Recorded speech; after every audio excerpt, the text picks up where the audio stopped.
मैसूर में कुछ एनजीओ के लोग कोरोना में लोगों की मदद करने के लिए फूड पैकेट्स को बांटने जा ही रहे थे कि सामने से एक 70 साल की वृद्ध महिला आती है।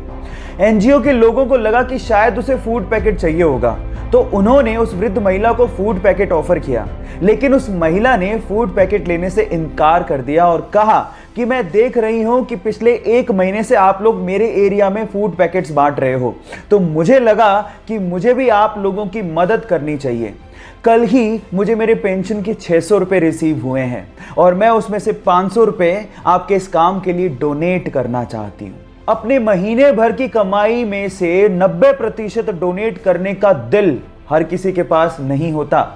उन महिला का नाम है कमला मां और उनके इतने बड़े दिल के लिए मैं उन्हें दिल से सलाम करता हूं। दुनिया के सबसे साफ देशों की बात की जाए तो उसमें सिंगापुर सबसे ऊपर आता है। इसके पीछे का कारण क्या है मैं आपको बताता हूं। वहां पर गंदगी फैलाना एक संगीन अपराध माना जाता है और उसकी सजा आपको तुरंत ही मिल जाती है, और इसी वजह से वहां पर च्युइंगम चबाना भी अपराध माना जाता है। और अगर गलती से भी आप च्युइंगम चबाते वहां पर पकड़े गए तो आपको $2000 यानी कि लगभग 1.5 लाख रुपए का जुर्माना भरना पड़ेगा या फिर आपको 1 महीने जेल में बिताना पड़ेगा।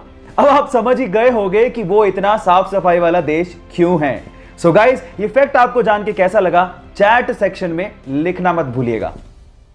किसी भी गेम में पार्टिसिपेट कर रहा खिलाड़ी उस गेम को किसी भी तरह से जीतना चाहता है, लेकिन एक अच्छा खिलाड़ी ये बात जानता है कि हार और जीत से भी इंपॉर्टेंट होती है खेल की भावना।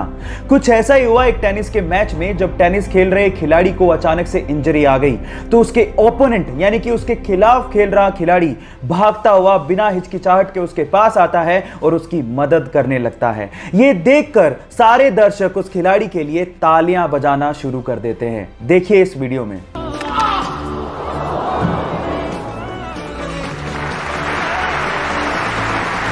गाइस, इससे समझ में आता है कि किसी भी खेल में हार जीत से भी इंपॉर्टेंट होती है खेल की भावना, जिसे हमें मेंटेन करने की जरूरत होती है। सो गाइस, आपको ये वीडियो देख के कैसा लगा चैट सेक्शन में लिखना मत भूलिएगा।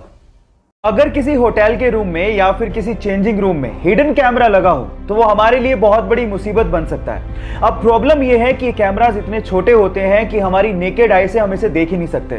तो घबराइए मत गाइस, क्योंकि एक ऐसा पोर्टेबल डिवाइस आ गया है जो आप अपने साथ कैरी कर सकते हैं, और जब आप होटल या फिर चेंजिंग रूम में जाएं तो इस पोर्टेबल डिवाइस को ऑन करके आप हिडन कैमरा को, चाहे वो कितना भी छोटा क्यों ना हो, उसे ढूंढ सकते हैं।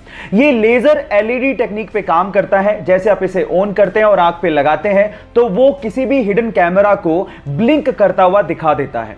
हिडन कैमरा चाहे ऑन हो या ऑफ, ये डिटेक्टर फिर भी उसे डिटेक्ट कर लेता है। इस टेक्नोलॉजी के बारे में जानकर आपको कैसा लगा चैट सेक्शन में लिखना मत भूलिएगा। हाल ही में इस पूरे विश्व में फैली ये पैंडेमिक यानी कि महामारी से लड़ने के लिए जापान ने अपने ही देश में एक ऐसे ग्लासेस को बनाकर रेडी किया है जो कि टेक्नोलॉजी वाइज बहुत ही ज्यादा एडवांस है। इन ग्लासेस के अंदर एक्चुअली थर्मल कैमरास को इनबिल्ट किया गया है, जिसे पहनने के बाद आप दूर से ही किसी के भी बॉडी के टेम्परेचर को मेजर कर सकते हो और आप ये पता लगा सकते हो कि वो व्यक्ति इस बीमारी से ग्रसित है या नहीं। तो आपको क्या लगता है, ऐसे ग्लासेस की जिसमें थर्मल कैमरास इनबिल्ट है हमारे देश में जरूरत है या नहीं? चैट सेक्शन में लिखना मत भूलिएगा। सोनू सूद को उसके करीबी दोस्त का भुवनेश्वर से कॉल आया। उसने उसको बताया कि कोच्चि में 177 ऐसी लड़कियां फंसी हुई हैं जो किसी फैक्ट्री में सिलाई का काम करती थी। अब कोरोना की वजह से वो फैक्ट्री तो हो गई बंद, अब वहां पर उनको उनके घर जाना है लेकिन कोई साधन ही नहीं है। तो सोनू सूद का दिल देखिए, उस बंदे ने बेंगलोर से एक स्पेशल फ्लाइट करवाई जो कि कोच्चि से उन 177 लड़कियों को भुवनेश्वर तक एयरलिफ्ट करा रही है। बहुत बड़ा दिल है उस बंदे का। एक दिल है सोनू, कब तक जीतोगे? इस बंदे को उसके काम के लिए सल्यूट करने का मन करता है। तो सोनू सूद के लिए 1 लाइक तो बनता है।